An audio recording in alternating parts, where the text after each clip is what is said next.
All right, welcome back to the innovation stage. I hope you're having an amazing time so far. Our next speaker is Katlin Christine. She's the CEO and founder at Gabbi. Please join me in welcoming Katlin to our virtual stage. Hello, and thank you. Again, my name's Katlin Christine, and I'm the CEO and founder at Gabbi. 26% of females who are diagnosed with breast cancer are under 50. 85% of those young women are diagnosed at late stages when it is most life-threatening and costly. And Jenny is one of those women. Jenny is a single 26-year-old Asian American working professional with no children. And when Jenny's at Target trying on new bras, she feels a small pea-sized lump in her right breast. She doesn't ever remember it being there. So later, after showing it to her sister, she goes into her primary care physician to have it looked at.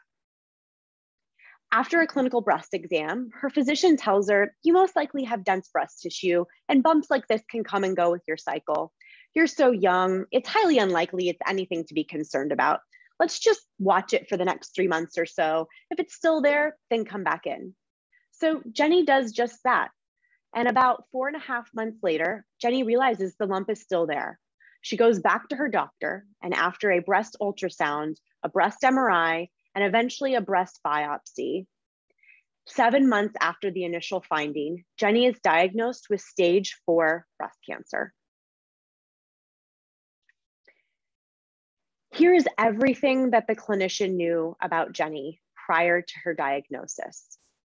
And really, this is all the clinician needed to know.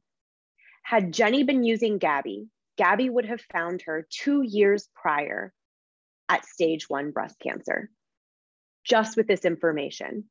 So how did we do this? Well, there are a myriad of reasons that late diagnosis occurs at a greater rate in women under 50. First and foremost, there are no effective breast cancer screening tools for this demographic. Second is that standard of care risk models actually are not appropriate for these younger women. So at Gabbi, we have designed a risk model to improve early detection of breast cancer and decrease delayed diagnosis by identifying those who are most at risk, reducing the time and the cost of a diagnosis, ultimately saving lives. On the left, you'll see some of the standard of care models that are used today to determine initial risks of a woman. They're using regression-based assessments. These risk assessment tools, however, are developed and trained on limited data sets with a severe lack of participant diversity. This all leads to the models being skewed, and so only true benefit comes to those who fit into the limited parameters of the training sets. Data size, composition, and completion have been major limiting factors in the field as well. What allowed our model, the Gabbi Risk Assessment Model, or GRAM, to be successful is the intentional selection of data and debiasing, keeping sensitive information in mind rather than removing it. Additionally, our proprietary model is built in a way to be expanded upon efficiently as new data arises in 2 ways. One, via transfer learning, to expedite and more efficiently update our model from one claims dataset to another. We use transfer learning methods to retain the knowledge gains from the first dataset. And second, a combined multi-layered model. Because claims data, lab information, demographic data, socioeconomics are all distinct, it does not make sense to incorporate into a single learning model. Each level of information is kept distinct and combined in a nonlinear fashion. This model allows for the continuous addition of distinct data types. And finally, interpretability. A limitation in the deep learning world is the fact that networks and models can be considered black boxes, which in the field of medicine, a lack of interpretativity and understanding the learned relationships is not acceptable. It's imperative to uncover the calculated relationship between features and prediction in a quantitative method that's informative to users, patients, and clinicians. Our model extracts the relationships between the input features and breast cancer risk and quantitatively exposes these associations using techniques derived from computer vision. So our model, the GRAM, provides the most accurate risk assessment. It is a multi-layered machine learning model that integrates personal, familial, demographic, and clinical data in a meaningful and interpretable fashion to predict breast cancer risk. The preliminary GRAM was built and trained using a data set of 14 million women and predicts the 2-year breast cancer risk with a 0.81 AUC, a 0.39 sensitivity, and 0.89 specificity, significantly surpassing the standard of care models. It's clear in the clinical world that features from different distinct spaces, such as family history, personal information, demographics, are intertwined and collectively impact disease. We leveraged existing high dimensional data that included these factors and built a risk assessment model that automatically learns nonlinear, hierarchical representations of these spaces with interpretability in mind.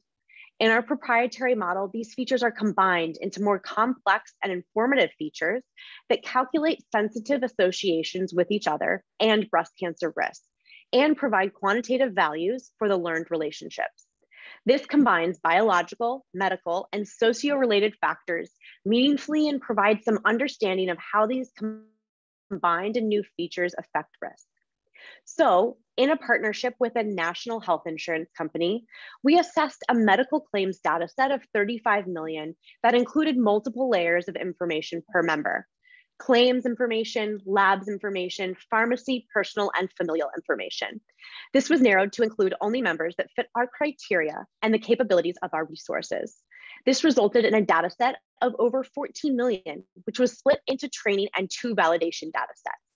The proprietary model workflow, as you can see here, included nonlinear feature association and selection and training processes that included weak classifiers per data type and layered combination process. The hyperparameter tuning and optimizations were done with the first validation data set, after which interpretation metrics were calculated. The second validation data set was used for the final testing. The GRAM uncovered quantitative associations between risk factors that have been hypothesized to have an effect on cancer, but not yet studied or validated. This excitingly shows how sensitive the model is while not being overfit. This exposes exciting avenues for biological and clinical research and is starting to suggest confirmation on theories on associated risk factors.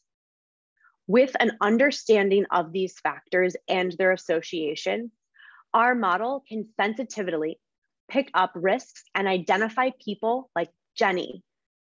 At first glance, Jenny seems to be low risk, but now with our model, we're able to identify Jenny and could have gotten her to care earlier.